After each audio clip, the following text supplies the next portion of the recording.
Shalom Havirim. It is time once again for Heartfelt Haftarah, and this is a particularly spectacular Torah portion and Haftarah. As regarding the Torah portion, it's in the book of Exodus, it's Beshalach. Exodus isn't satisfied with having one climactic event. It has three. And the first one is the one we're going to be talking about now, which is the crossing of the Sea of Reeds as our people moves from slavery in Egypt to freedom in the wilderness. The second climax is the revelation at Mount Sinai. And the third climax comes at the end of the book of Exodus with the completion of the portable sanctuary. So Exodus, it's just super action-packed. And as it turns out, the Haftarah for this particular Torah portion, Beshalach, and the crossing of the sea, has just tremendous things going on in it too. So I have to be careful here. I don't want to go on too long. So stop me if I'm just rambling. Anyway, all right. So we have to go to tent pegs, which I have to say is now a double entendre. You see, I use it to refer to the idea that, setting up the Mishkan, you have to put out tent pegs, you have to do certain things to order things and make them work before you can get on to the real business. So tent peg business is holding things up or putting things together. On the other hand, in this particular Haftarah, tent pegs take on a completely different meaning because in it, a tent peg is used to kill an enemy of the Israelite people. So anyway, it's a bit of a joke. Okay, so let's talk tent peg. And this is where I'm probably going to bog down a bit. See, this is our Haftarah comes from the book of Judges, which is such an interesting book, one of my favorites outside of the Torah itself. And I like to call it the book of wild Western Asia, because what it is an account of 12 shoftim, or judges, really chieftains is probably the more accurate translation, each of whom functions sometimes judicially or as a leader of the community, but mostly they're war chieftains. And in the 12 stories that are told in the book of Judges, they all fight on behalf of Israel against a number of the surrounding tribes and city-states that still live in the land of Canaan and threaten the viability of the Israelite people. So realize in this particular period, there is no king. We have settled the land. Each tribe has its region within the land of Canaan. And in terms of mutual defense, what's happening is that we have, I'm going to use a Greek word here, amphictyony. I'll say it again, amphictyony. Amphictyony refers to the Greek tradition of city-states or tribes, if it's a more rural region, forming an alliance, coming together in a pact of mutual self-defense. And that's exactly what's going on with the 12 tribes of Israel. Each one of them is operating independently. They have their own tribal leaders. They have their own bamot, or high places from which to worship God. And they only assemble in times of crisis. And oftentimes, some tribes will show up and some tribes won't, as is the case in this particular Haftarah portion. But the function of a shofet is in part to be a charismatic war leader, something like Crazy Horse or Sitting Bull or Red Cloud, if you know anything about American history. Joseph Brant.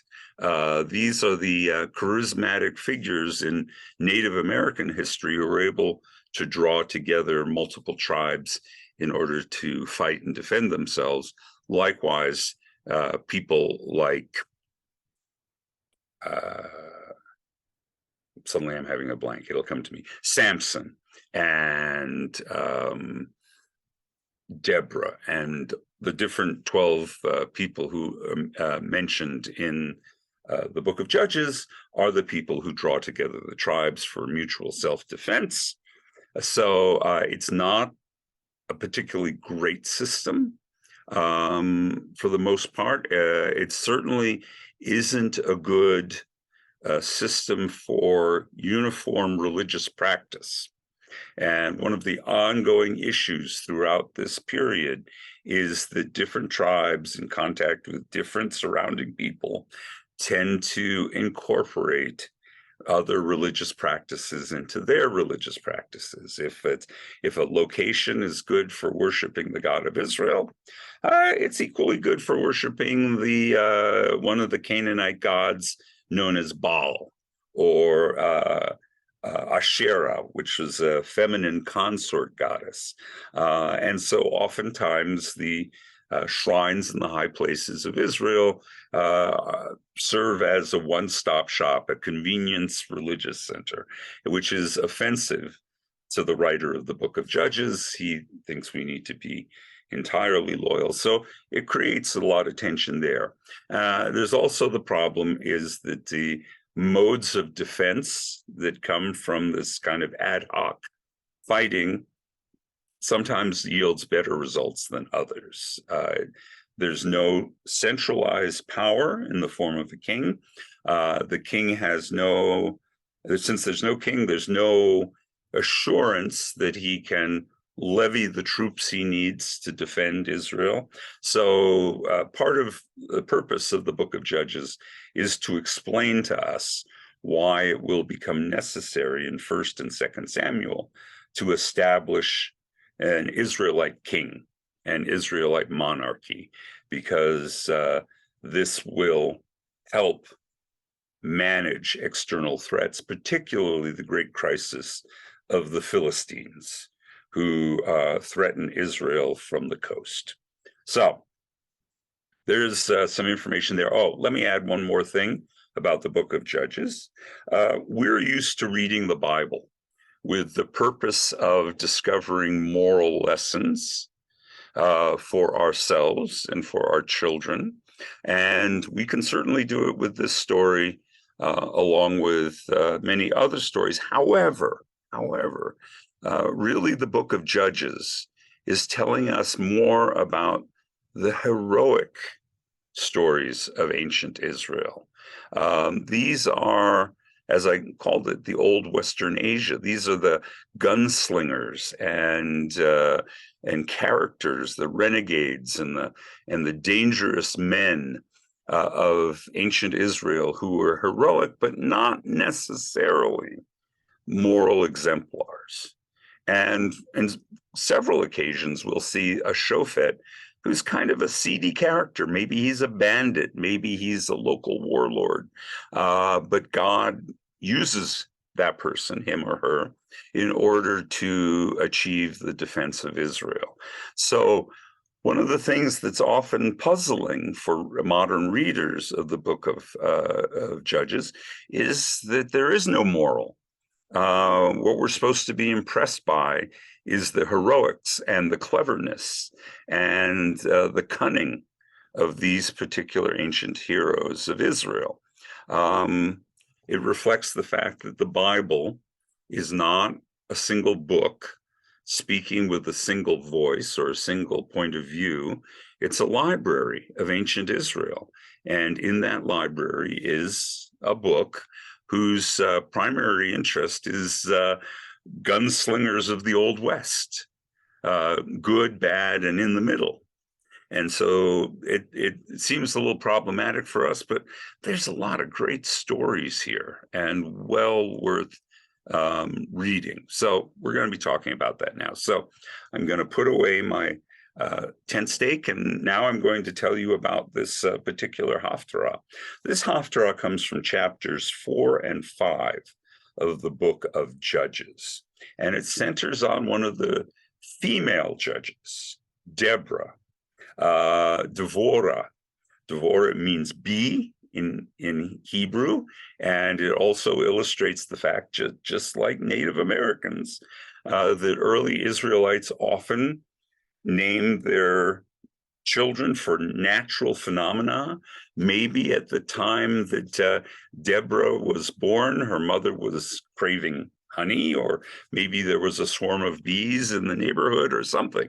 In any case, her name is Bee, and she serves as a judge. And when we're introduced to her at the very beginning of this narrative, she is a judge in peacetime. And that means she's literally a judge. She sits and she helps adjudicate issues within the tribes of Israel and helps them manage their day-to-day lives. The fact that a woman is doing this, I think, is very interesting, that at times gender roles are not as hardened as they might be in later times, and that a charismatic woman can have a lot of influence. She is, by the way, listed as one of the 5 female prophets in Israelite history. So she's perceived to be both a judge and a prophet. So anyway, she's a peacetime judge when, lo and behold, out comes a bunch of Canaanite city-states to wage war against the Israelites. They are led by a general named Sisera, and they are demonstrating their technical superiority. They have 900 chariots of iron, which is supposed to awe us. That's pretty scary. It's rather like the Russian army with their vast arsenal of tanks invading Ukraine, if I were to draw a modern analogy. So Deborah summons all the tribes to come to the defense, a mutual defense. And as it turns out, some of them show up and some of them don't. And this becomes an issue later in her reflections after the battle is fought. So she ends up designating one of the tribal commanders, Barak, to be the field commander while she is there with him. And they are defeated, in part because we're fighting in the hill country. As it turns out, if you're going to give a non-miraculous explanation for this, chariots are not terribly good in mountains and rocky terrain and things like this. So it neutralizes much of the Canaanite advantage. The Israelites attack from the high ground, from on top of a hillside or mountainside, and launch down onto the Canaanites, and they are scattered, including Sisera, who has to flee in his chariot from the battlefield. And then he ends up taking temporary shelter in a community of Kenites, another clan who apparently sort of share allegiance with the Canaanites, but also cooperate with the Israelites. In some cases, they play both sides. Again, not an unusual phenomena in tribal peoples. I'm reading a wonderful book right now on American Indians during the Revolution, and a good part of the book is how different tribes and different amphictyones within Native Americans would play loyalty to the British at some point and loyalty to the Americans, basically trying to stay whole by not being wiped out by one side or the other. So anyway, the Kenites apparently have feet in each of the camps, but Sisera thinks he's in friendly territory. He is taken into a tent by a woman named Yael, who promises him security and then feeds him extensively, lots of milk apparently. And because he's exhausted after battle, he falls asleep. And then while he's sleeping, because she really is supporting the Israelites, she takes out a tent peg and a hammer, and she drives it into his side of his skull and pins him to the ground. Nice, huh? Excellent. So again, heroics, drama, frontier stuff. And then chapter 5 is where we find the connection to our Torah portion. And this is the connection. In the Torah portion, after we have crossed the Sea of Reeds, Moses bursts into song, victory songs. They're, again, making a Native American analogy. After a successful hunt or a successful battle, Native Americans would gather around the fire and they would compose poems and sing songs about the heroism of their people and what they succeeded in doing. Moses, after the Israelites get across and have defeated the Egyptians are washed away in the Sea of Reeds, composes a victory song. And this victory song he dedicates to God, because God ultimately is the warrior, the divine warrior who saves us in this situation. And that song is still with us today. Now, the song itself is very long, and we don't recite it all, but at every Jewish service, you hear a fragment of it.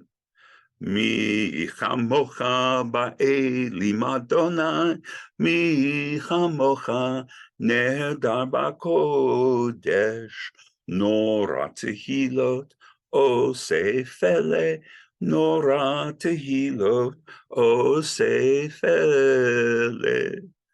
In its original context, that was Moses' song to God, saying, who is like you among the celestials that are worshipped?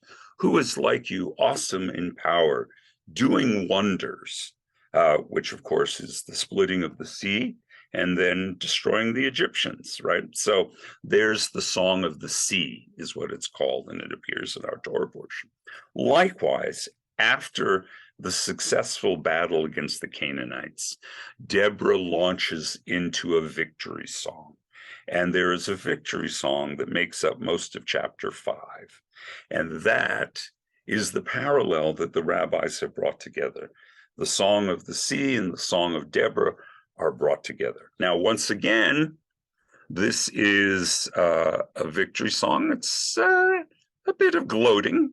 Again, in a tribal culture, that's sort of how you do. You celebrate the coups, you honor the heroics and things like that. So in Deborah's song, she celebrates God because she credits God with the victory, but she also honors the Israelite warriors who succeeded in this battle, and she celebrates them.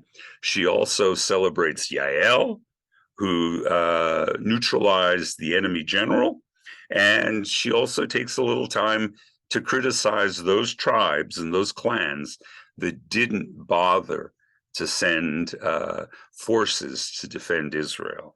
So it's this poem is a fascinating snapshot of what our earliest culture was like before we even had a kingdom. And you can imagine why I love all of this stuff. But can I draw a moral from it? Sure. In this particular case, a moral is not hard to come by. And the moral is don't fall into the tragedy of the commons. If you're familiar with this concept, in English culture, see, it's all history to me, right? In English culture, there used to be a part of any village or any county that was called the commons. And that was the area where anyone could graze their animals for free. And it was communally owned. The problem is that if there was issues of maintenance or upkeep or things that had to be done for the commons, the problem was it was hard to find anyone who would take responsibility for it because responsibility was dispersed. And as a result, no one would take charge. People tend to take charge when it's their own property, when it's their, they can't shove it off on someone else. That's the tragedy of the commons. That's the tragedy of the condominium. You know, condominiums are all jointly owned and have joint maintenance responsibility, but as many condominium owners will tell you it's very hard to get things repaired. It's very hard to do the proper maintenance on a condominium because you have to get a consensus of people who are willing to spend their money to do that work. And so this is a tragedy of the commons. So if there is a moral here, it is the moral of our joint responsibility.